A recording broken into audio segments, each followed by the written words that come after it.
Well, good morning, everyone. Thanks so much for joining us here on this Thursday morning on Up with KREM. I'm Channing Curtis. And I'm Tim Pham. A lot to get to on this Thursday, but we're starting things off with a look at your weather forecast. Meteorologist Thomas Patrick tracking more of a dry day today, Thomas, and the sun is already out shining. Yeah, sun already out for this morning, but unlike yesterday when we saw those rain and grapple showers, you remember that?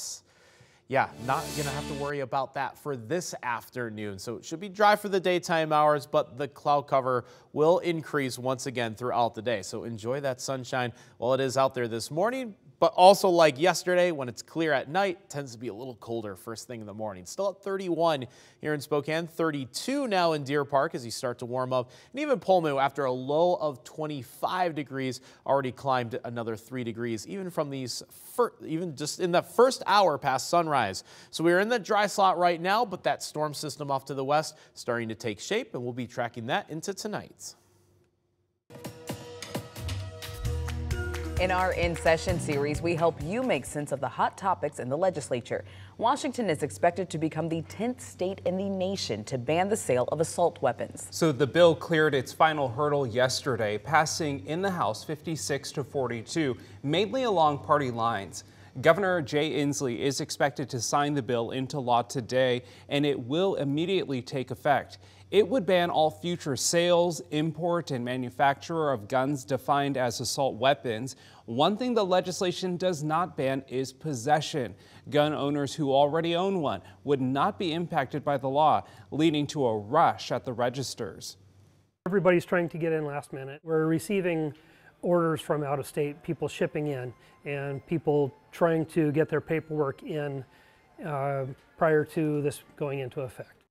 Backers of the bill say this will save lives, citing a federal study that shows if the federal assault weapons ban stayed in effect, it would have prevented mass shootings. Until we see DC take nation-based action, I think it will fall onto individual states to really write the direction of what our future looks like so that we can prevent tragedies like these. Again, Governor Inslee says he will sign the bill that bans the sale of assault weapons into law. In states with similar laws, litigation has followed. Meanwhile, Governor Inslee is also expected to take action on a number of other bills at 9:30 this morning. Among them is a bill that would create a new statewide cold case unit. It would specifically tackle cases involving missing and murdered Indigenous people. It would include a 5-person team with dedicated investigators and family liaisons. Federal data shows Native American women are murdered at rates 10 times the national average in some areas.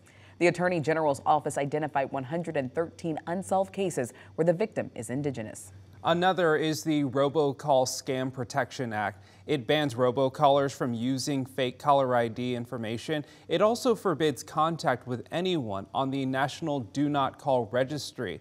According to a survey from the app Truecaller, more than 1 million Washington state residents lost money to robocall scams last year. That's an increase of 265,000 residents from the previous year. And Governor Inslee is also expected to take action on a bill to address the hospital staffing shortage in Washington. Supporters call it a compromise between healthcare worker unions and hospital executives. One key point: if hospitals fall out of compliance with staffing plans, they'll be required to report it to the state. A corrective action plan would then be developed. The bill also expands laws for meal and rest breaks and addresses loopholes in current overtime laws. With just 4 days left in the legislative session, there's one bill that will not be heading to the governor's desk. That's right. Time has run out to pass a bill to ban child marriage in Washington. Now, child marriage is legal in 43 states, including Washington state. A study by the group Unchained at Last found that between 2000 and 2014, about 4,400 minors were married in Washington state. The vast majority of them girls. Legislation in Olympia to ban child marriage did not advance in prior sessions, so a bill was brought back up this session, and it got unanimous support from the House in March. But it stalled in the Senate, and it failed to meet a deadline to get voted out. I did talk to Senator Dingra, who chairs the committee over in the Senate, who's supportive of the bill, wants to give it a hearing, but just from a capacity perspective, is interested in doing it at the start of next session. Right now in Washington, children of any age can still get married. If they're 17, they can do so with parental consent. If they're younger than 17, they need approval from a judge. Our Boomtown series gives you a look at the growth in the inland Northwest. Today, construction on the new airport expansion project is hitting a major milestone. KREM 2's Brandon T. Jones joining us now live to tell us about the benefits of the expanding of the airport. And Brandon, you know, this really is a sign that our area is growing. Absolutely, Tim. That's exactly right. In just a few hours, actually, there's going to be a final steel beam that's put into place. It's going to be raised and set, and that's exciting news for the airport because it ultimately signals the next step in their growth. And also, there's a lot of more construction to be done, but also it signals that there's going to be improved and modern facilities here in Spokane. According to the airport's website, the total number of passengers who traveled through Spokane has started to climb back towards its peak before the pandemic. By 2030, the airport expects to see 6.2 million passengers travel through the building, and they're hopeful Concourse C will help ease that demand once it opens in 2025.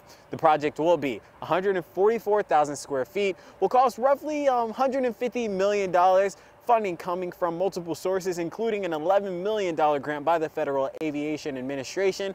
No local tax dollars will be used in this project. The expansion will also add 3 new gates while bringing upgrades like 3 passenger bridges to replace the current ground boarding gates that exist moving forward. Some of the other benefits the airport expects this project to bring is a positive economic impact. That entails 1,164 jobs associated with an expansion and also creates the possibility of more additional flights coming through Spokane, both one-stop and connecting flights.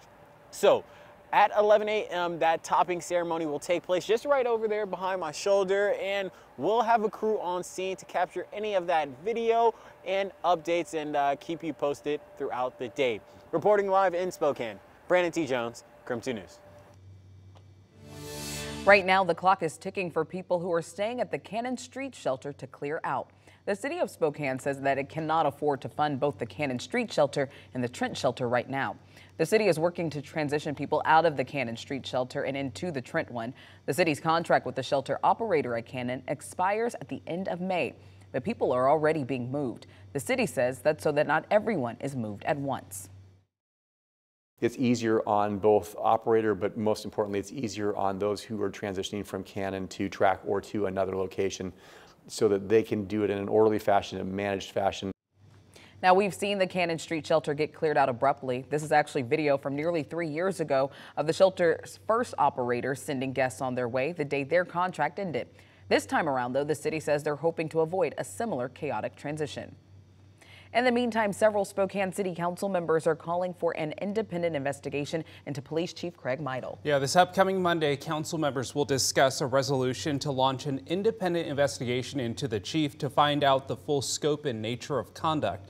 Last month, 21 community organizations released a letter condemning Chief Meidel and asking for his resignation, saying the chief gave special access and information to downtown business owners. The call for his removal comes after an investigation found hundreds of emails were exchanged between Chief Meidel and members of the Spokane Business and Commercial Property Owners Council. The resolution calls for the investigation to begin no later than May 30th. Findings would be shared with the mayor and city council no later than the end of August.